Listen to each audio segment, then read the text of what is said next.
Hello అండి, welcome back to our channel. Secretary కథలో తరువాత భాగం తెలుసుకుందాం. ముందుగా ఒక రిక్వెస్ట్, ఈ వీడియో లైక్ చేయండి, షేర్ చేయండి. మరిన్ని వీడియోల కోసం సబ్స్క్రైబ్ చేసుకొని పక్కనున్న బెల్ ఐకాన్ ప్రెస్ చేయండి. జయంతి శేఖరన్ దగ్గరికి వచ్చి, అందరూ పని చేస్తున్నారు, నాకు కూడా ఏదైనా పని చెప్పండి అని అడుగుతుంది. నువ్వు చెయ్యనంటే అంటాడు శేఖరం. చేస్తానని చెబుతున్నానుగా అంటుంది. అయితే నా తలకి నూనె రాసి నేను స్నానం చేస్తుంటే వీపుకి సోప్ రాయాలి అట్లా చెప్తూ ఉంటాడు. జయంతి కళ్ళు వెడల్పు చేసుకుని వింటూ అక్కడ ఉన్న పేపర్లన్నీ విసిరేస్తుంది, పుస్తకాలన్నీ విసిరేస్తుంది. అవన్నీ వర్షంలా తన మీద పడుతూ ఉంటాయి. అవి తప్పించుకునే ప్రయత్నం చేస్తూ ఆగు జయంతి అంటూ అరిచాడు.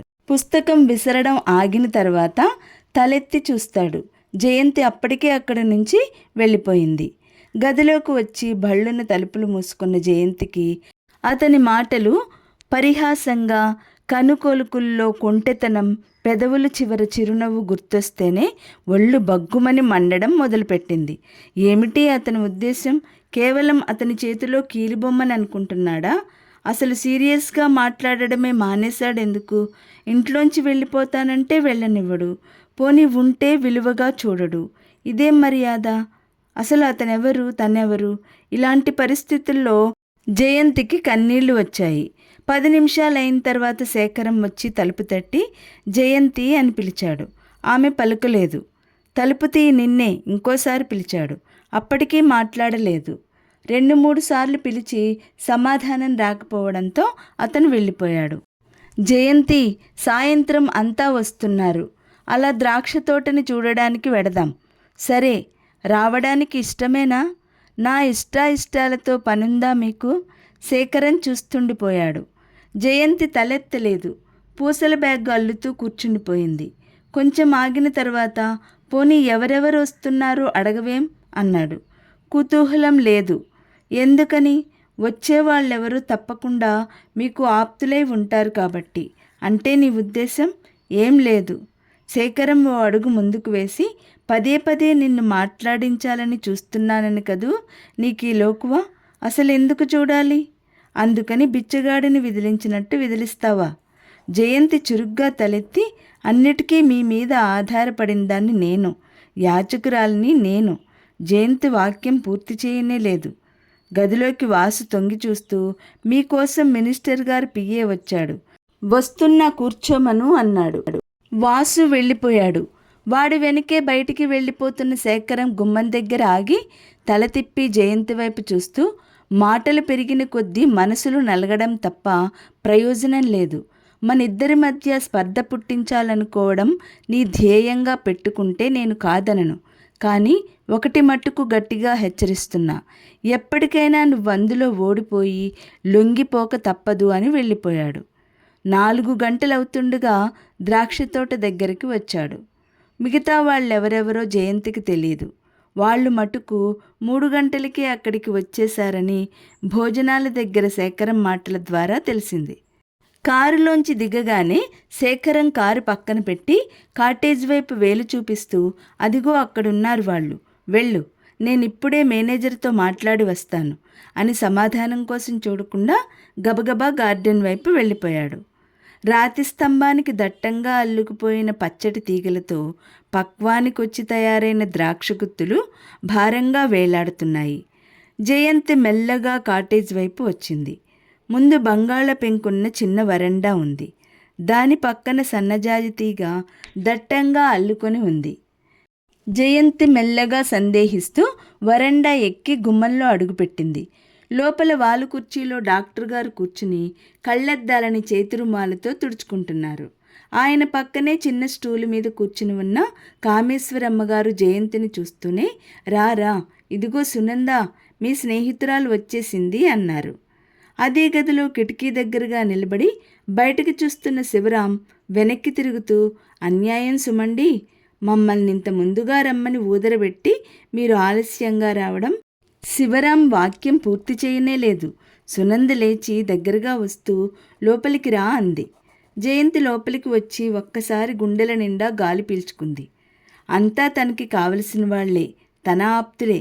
శేఖరం ఎందుకు చెప్పలేదు? అసలు చెప్పేందుకు తన అవకాశం ఇస్తేనా? బాత్రూమ్ తలుపులు తెరుచుకుని బయటికి వచ్చిన ప్రమీల జయంతిని చూస్తూ హలో అంది. కారణం ఏమిటో తెలియదు కానీ ప్రమీల కూడా తనకు చాలా దగ్గరగా, ఆదరణగా మాట్లాడుతోంది. బహుశా కాబోయే భార్యకి శేఖరం ఏదైనా చెప్పాడేమో. రాజా ఏడమ్మా అన్నారు డాక్టర్ గారు. వస్తున్నారు, అలా తోటవైపు వెళ్ళారు అంది. బయట బోలెడన్ని పూలున్నాయి, కోసుకురానా అంది ప్రమీల. దానికి ప్రత్యేకంగా పర్మిషన్ కావాలటమ్మా అంది కామేశ్వరమ్మ గారు. పూలు కొంచెం పైకి కూడా ఉన్నట్టున్నాయి, మీరు సాయం చేస్తారా? శివరాంని అడిగింది. సునంద జయంతితో నీ కోసం కామేశ్వరమ్మ గారు ప్రత్యేకంగా ఒకటి తెచ్చారు, ఏమిటో చెప్పుకో. ఏమిటది అంది జయంతి. మనసంతా వాకిట్లో శివరాం దగ్గరే ఉంది. శివరాం ప్రమీలతో కాస్త చనువుగా ఉంటాడు. కానీ ఇలాంటి సమయాల్లో, అందులో ముఖ్యంగా శేఖరం సమక్షంలో ఏం బాగుంటుంది? ఈసారెప్పుడైనా అతన్ని హెచ్చరించాలి. సహృదయుడైన శివరాంకి ఇలాంటివి అంతగా తెలియవు. తనలాగే అందరూ అనుకుంటాడు. అయినా ప్రమీలకి కొంచెం బుద్ధుండాలి. చెప్పు, ఏమిటో తెలుసా అంది సునంద. అదేదో తినేదే అమ్మాయి, వీళ్ళు పెద్ద క్యారియర్ తీసుకొచ్చారు, డాక్టర్ గారు క్లూ అందించారు. పులిహోర అంది వెంటనే జయంతి. చూసావా, వాళ్ళమ్మాయి కష్టపడుతుందేమో అని ఎలా చెప్పారో కామేశ్వరమ్మ గారు నిష్ఠూరంగా పలికింది. ఇంతలో వాకిట్లో మాటలు వినిపించాయి. ఏయ్, నిన్న పూలన్నీ ఎవరు కోయమన్నారు? శేఖరం కంఠం. దేవుడు, ప్రమీల పెంకె సమాధానం. అలాగా, అయితే నెత్తిమీద 2 మొట్టమని నాకు కూడా చెప్పాడు. ఇంటికి వచ్చిన అతిథిని అమర్యాద చేయడం అత్యాచారం. ఓహో అలాగా, వచ్చిన అతిథులు హద్దుమీరి ప్రవర్తిస్తే? శివరాం, నా పేరు చెప్పి 4 తగిలించు అన్నాడు. శేఖరం లోపలికి వచ్చాడు. గదిలో సాయంకాలపు నీరెండ ప్రతిఫలిస్తోంది. శేఖరం వెంటే బక్కగా పొట్టిగా ఉన్న ఒకతను ఒక పెద్ద పేపర్ పొట్లను తెచ్చి టిపాయి మీద పెట్టాడు. అందులో ద్రాక్షపళ్ళున్నాయి. లేతాకు పచ్చ రంగులో పరిపక్వమైన లోపల రసం పల్చటి పొరల్లోంచి చిదిమితే చిందేట్టు కనిపిస్తున్నాయి.